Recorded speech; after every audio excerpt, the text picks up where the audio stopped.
Hello everyone, it's Carrie. Welcome back to my channel. Welcome to my first card of my holiday card series for 2016. Today we're going to be using this stamp set from Neat and Tangled called Berry Mary. And I was so anxious to ink up this adorable bear and make a card with him. So that is the first step that we're going to be using for my series this year.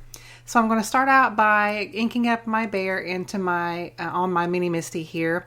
I really want to get a great impression because I am going to be Copic coloring him today. So I'm going to be using my mini Misty and getting that good impression that I so desire. So I'm going to be inking up this twice because I want a really good black line for this image. And so I'm going to go ahead and do that, as well as the present, because he is going to be holding a present. Like I said, I am doing some Copic coloring today. I'm going to be showing you obviously the colors that I'm going to be using, but I will also have them listed below in the description bar, as well as all of the details on my blog as well. And I will have that blog post listed below. So I did speed this up about 4 times because this took me quite a bit of time to color. He is a pretty good size image, and although you have to be kind of careful and intricate, that's the word, with it, because I don't want the colors to go outside the lines or anything like that. So I started off with this, I believe this is E40, and I didn't like it so much. It wasn't the one that I really wanted to start out with. So I changed my mind and I switched to my E15 because I wanted a little bit more of a reddish tone to his whole body. And then I will go ahead and use that other color that I originally started out with on the middle of his tummy and his feet. So I'm changing gears here, and I'm going to color in with the E15. And then I'm going to go in with obviously my darker color after that. So like I said, it took me a little bit of time to get him all colored in, but it was well worth it. He turned out really, really good. And I was really happy with the end result. Like I said, you want to make sure that whenever I initially started out Copic coloring him a little bit here, I just kind of more or less slopped down the color at first because since it was such a bigger area to color, I wanted to get the paper saturated with the color first and then go in and do the more detail imaging or detail coloring of the image. So I'm going in, I finished the bottom part of his body, and now I'm going to work on the head around his face and such. So I'm going in and using my E15 again, and then going in with my darker color here and going around the edges and really making sure that I get a good contrast between my lightest color and my darkest color, because I am only using, well, obviously, I guess essentially I used 3 colors to start out, but for the most part, I only did use 2 for his whole body to do all the blending. So I am done with his body pretty much here. I'm just kind of darkening up the edges a little bit more, just to add just a little bit more contrast around the edges. And then coloring that back out with my lightest color. And now I'm going to go back in with the initial color that I started out with. And I'm going to do his tummy here, as well as his little muzzle, and then the bottom of his feet. And so I added one more Copic here, Copic color for E44, just to give it obviously some shadows around his arms and around the edges of his tummy. And then I'm going to go back in with my E43, the lightest color, and then blend that back out. So I'm going to go ahead and do his muzzle here, and then I'm going to work, I already did a little bit of bottom of his feet here. And I'm going to finish that up, and that pretty much completes the coloring of his whole body. I am going to be paper piecing his little scarf, and I'll be doing that a little bit later. So I'm going to work on my little present here, and I'm going to be going in with some reds. So I started out with a pink tone here, and then I'm going to work up with my E29, and then I'm going to use the E39 as my darker color. So this is a little bit of a smaller image, a little bit skinnier area, if you will, to work with. So you have to be really, really careful, especially with your working with reds, because they do tend to bleed out a little bit more and a little bit easier than other colors. So you really want to take your time with reds. and they really do, but it really does make a big difference if you have different tones of red, because it really does give that dimension. So I finished up the basic of the present, the body of the present. Now I'm going to go in and work on the little bow here. So I've got my BG, I believe this is my BG11, and then I'm going to go in with BG13 for my darker color and add just a little bit of shading around it, and then go back in with my lighter color to blend that back out. And then I'm going to use some green tones for the little tag there, just a little bit of contrast. And these colors will also match my pattern paper too. So I've gone in with my lightest green, then go in with my middle shade, and then I'm going to add a little bit of a darker green and then blend that back out with my lightest green.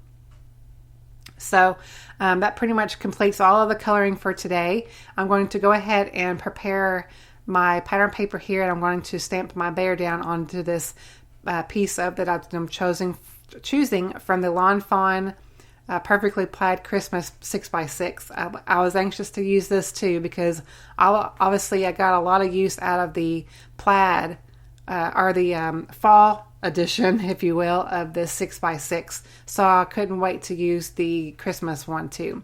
So I'm just stamping it down onto this piece of paper here, and I'm going to fussy cut this out as I am going to be paper piecing his little scarf here. So I've gone ahead and used the coordinating dies for my bear, and I love these dies because it is a unique die for the bear, because it does cut out around his little arms there. You can see I'm kind of popping them up there. And then I also die cut the present out as well at the same time. So now I'm going to do is take my little glue pen here, and I'm going to put some glue on the back of my little scarf and add that to him. And it really does make it pop. It's just such a neat addition, and I love paper piecing things like scarves and hats and such like that, because it obviously gives it a fun detail with the pattern paper, but it just really does bring it all together and gives it a fun different element on the image. So a little bit of my glue was kind of oozing out there, so I was taking into my scissors and getting that cleaned up.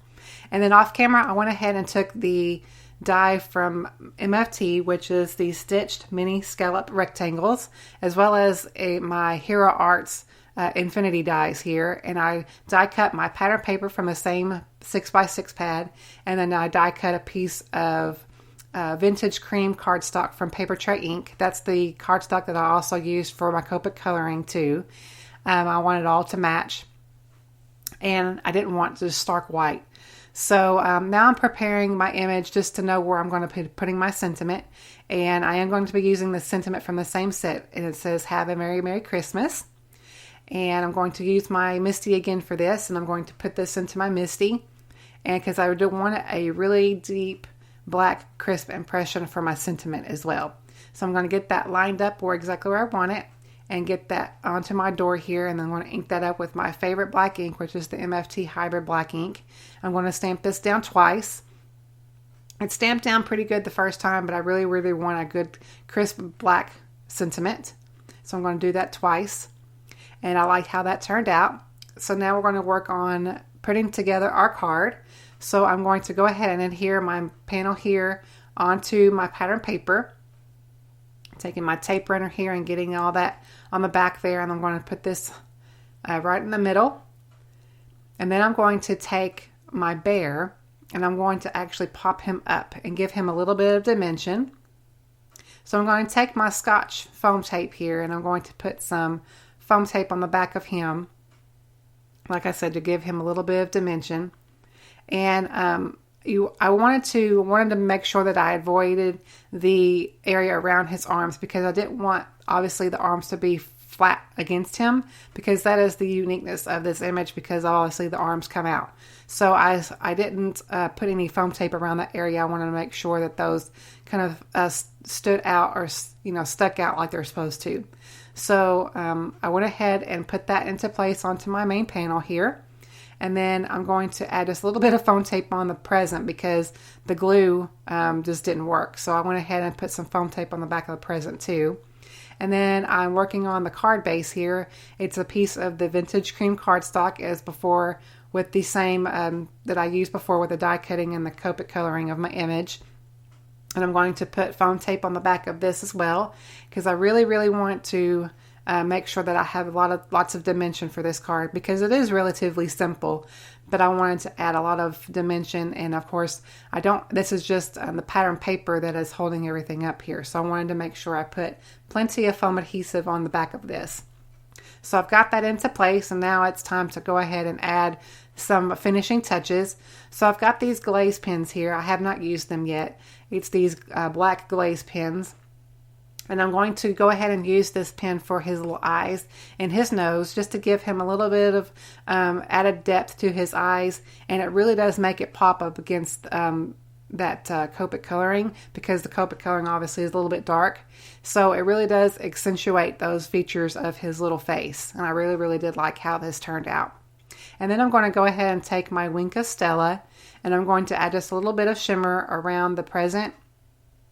Just basically around the bow there. And then it really does give it a little bit of extra something, not just so flat. And obviously it's a Christmas card, so it's fun to get it where it shimmers and shines and once it catches the light. So I have completed the card for today. Hope y'all guys enjoyed this first tutorial of my holiday card series. I'm going to go ahead and get that good and crease down, and I'm going to show you the final result here. You can kind of see that shimmer there. Thank you guys so much for watching. If you haven't subscribed, I'd love to have you, and I will catch y'all in my next video. Thanks for watching.